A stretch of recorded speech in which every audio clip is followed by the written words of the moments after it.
Hey everybody, this is Brian and welcome to the 65th Qt tutorial with C++ and GUI programming. Today we are going to cover the QTcpSocket.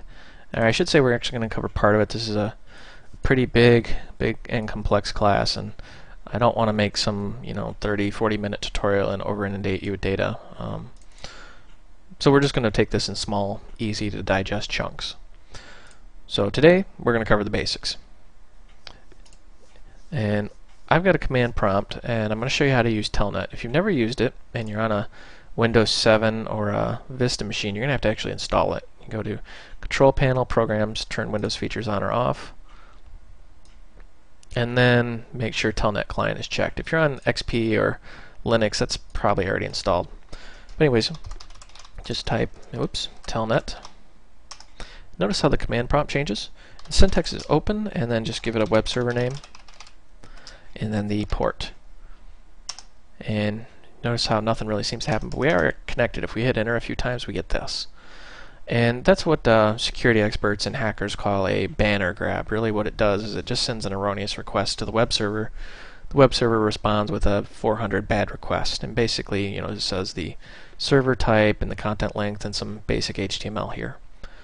Really what I'm just showing you here is that you can send and receive data very simply across the internet.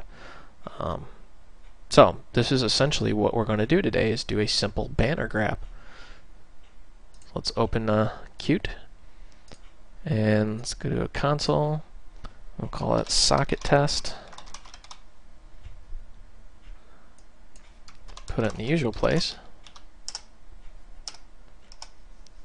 Alright, and then the first thing we want to do, of course, is add networking to our project file. So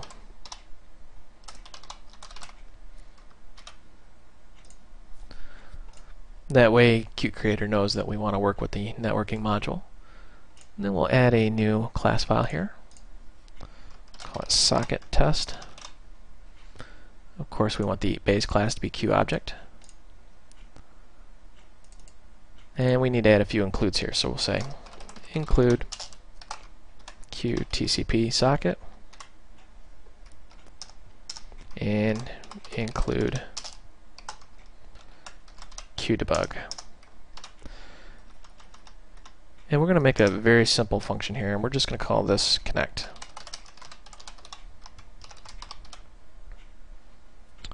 Now before we forget, let's actually just include our nifty little class here.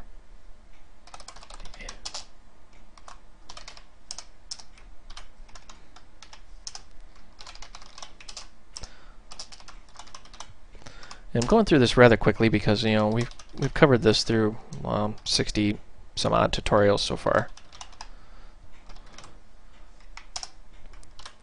Alright. And of course there's my phone. Let me pause the video and get right back to you. Sorry about that, guys. Salespeople. They always call at the worst times. Anyway, so where were we? Oh yes. Okay, so we've got our test class we're going to call connect. Now connect doesn't actually do anything yet because we haven't implemented. So let's go ahead and implement that. Go in here and we'll say void socket test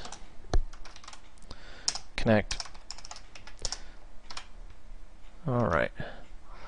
Now we've got our connect method.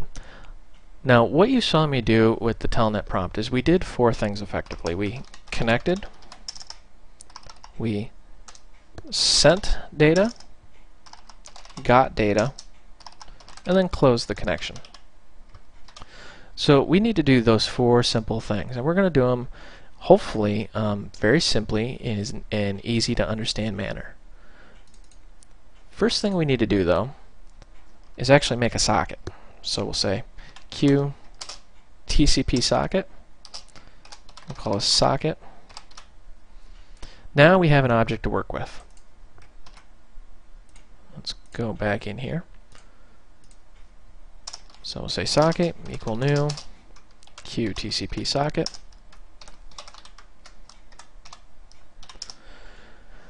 And the first thing we want to do, of course, is make the connection. So we'll say socket, and we want connect to host, and you just give it a name, and I'm going to use my web server. Your mileage may vary with other web servers. I know the results from mine.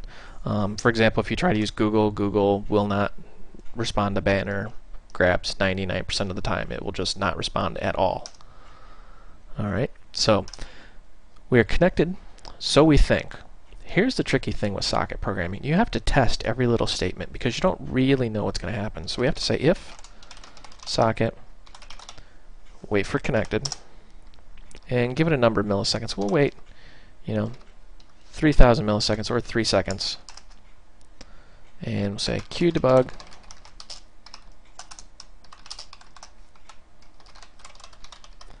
and connected.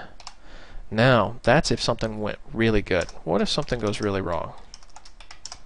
Well, then we didn't connect, and then we need to handle that appropriately.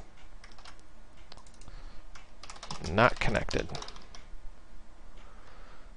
So, strike one, we got that off our list. We made a connection. Now, if we're connected, let's just say socket disconnect.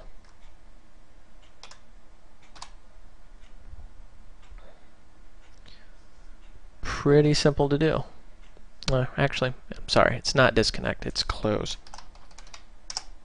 I was thinking of totally different language. Very sorry about that. Socket close. So now we can strike two, get the other one off our list. Let's just save our work and let's just run this. And let's just see if we can just get a connection to this web server here. Oop. Not a signal declaration or slot. What did I do wrong here? Oh, yes. Sorry about that. That phone call really jarred me. I don't understand how cell phone providers can call your cell phone and offer you more packages. That's just annoying. Just kind of bugs me because I just paid for that call. Anyways, so connected. We've actually connected to the web server, but we didn't really do anything. So now we want to send data and get the response. So let's actually just do send. And what we'll say is socket write, treat it just like a file, and we'll just say hello server, and we're going to give it a carriage return and a line feed. And we're going to do that a couple times, and that's probably overkill, but it'll do the job. Basically what carriage return and line feed do, it's part of the HTTP protocol where it looks for a request, and the request ends in 2 carriage returns and line feeds. And we throw the extra one in there just in case the server's having a grumpy day. Now, last but most certainly not least, we need to get the data. But like I said, we have to treat this as if we don't really know what's going to happen. So we'll say socket,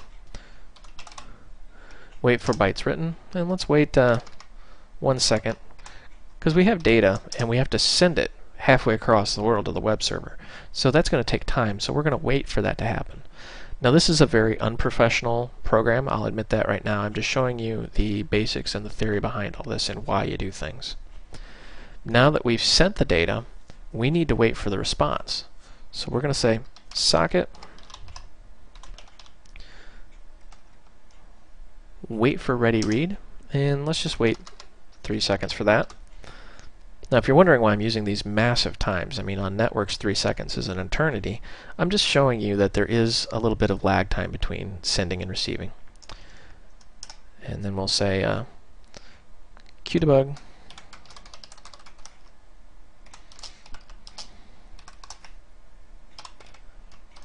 reading. That way we know we're actually reading the response from the server here. And we want to know how many bytes are available. So let's just say, actually, let's just do this.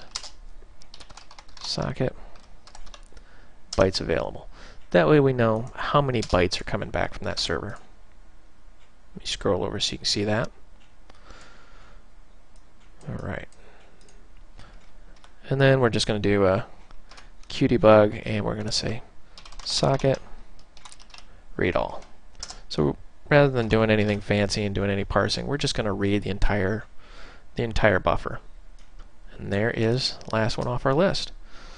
Now let's save and run our work, and with any luck we'll get a banner back.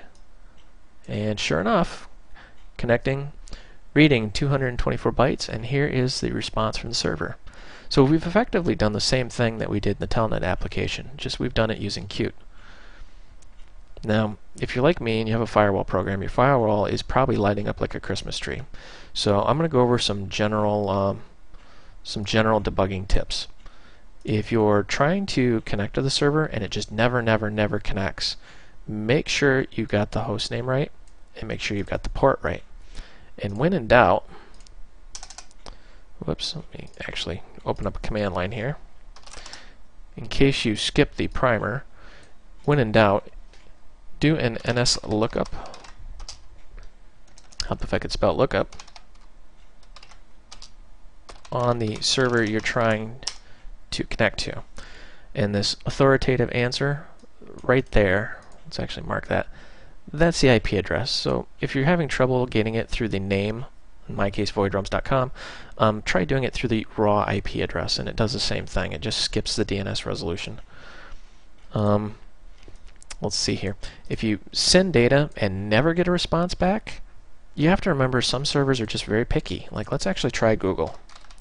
I tried this with Telnet and nothing happened, but let's try it with our little program and see what happens here. Whoa, I stand corrected. Google did actually return a response this time. When I tried this in Telnet, absolutely nothing happened. I mean, it was just a blank screen. So, I guess if you use this program, you can do a banner grab on Google. But you notice how the server type is ominously missing, and we got a GFE 2.0. But it doesn't really tell us much details about it. Not that you need to know any of that, it's just kind of interesting to see that. Trying to think of anything else here before I let you go. Oh, yes. If you do a wait for ready read, and then you get reading socket bytes 0, that means there's literally nothing there. The server responded with nothing. It didn't do a darn thing. In that case, just for this tutorial, I try a different server. If it's a homegrown server, check your firewall, check your virus scan, because yes, virus programs may treat this as a virus because you're trying to open a network connection. And make sure that your server you're trying to talk to doesn't have a firewall that's blocking your requests. So I know that's a lot of things to check, but networking is actually a pretty complex animal. That's it for this tutorial.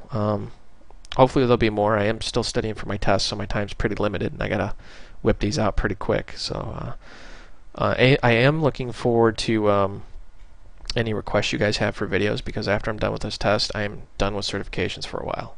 So send me your ideas. I look forward to reading them. Anyways, this is Brian. Thank you for watching. I hope you found this video educational and entertaining.